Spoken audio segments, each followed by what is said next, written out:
یہ ایک نبی کی کہانی ہے جسے دریا نے پالا، وادی مقدس میں اللہ نے ہم کلامی کا شرف بخشا، اور جس نے دنیا کے سب سے بڑے ظالم فرعون کو للکارا۔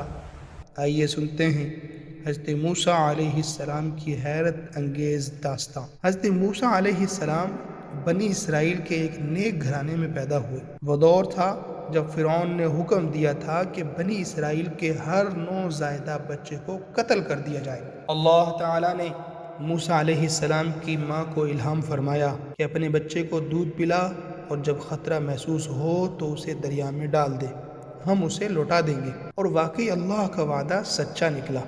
موسیٰ علیہ السلام کا جھولا نیل کے پانیوں میں بہتا ہوا فرعون کے محل میں پہنچا۔ فرعون کی بیوی آسیہ نے بچے کو گود میں لیا، محبت کی، اور موسیٰ علیہ السلام کو بادشاہ کے گھر میں پالا گیا۔ جب موسیٰ علیہ السلام جوان ہوئے تو ایک دن ایک مصری شخص کو ناحق مارتے وقت ان کے ہاتھوں قتل ہو گیا۔ وہ مصر چھوڑ کر مدین چلے گئے، جہاں ایک نبی شعیب علیہ السلام سے ملاقات ہوئی۔ وہیں ان کی شادی ہوئی اور سالوں بعد وہ واپس مصر لوٹے۔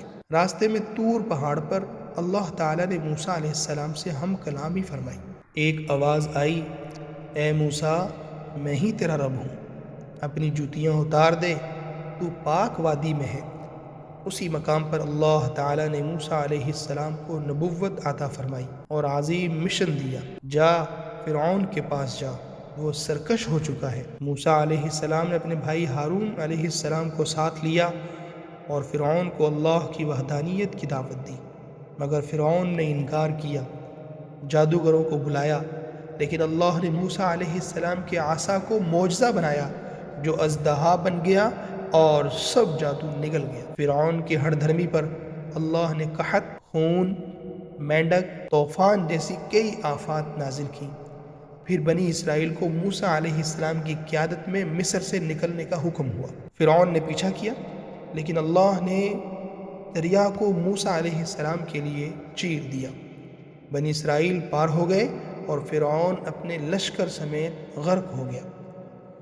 یہی حضرت موسیٰ علیہ السلام تھے جنہیں اللہ نے تورات عطا کی، جنہوں نے کوہ طور پر اللہ کی تجلی دیکھی، جنہوں نے اپنی قوم کو صبر، شریعت اور وعدہ الہی کی تعلیم دی۔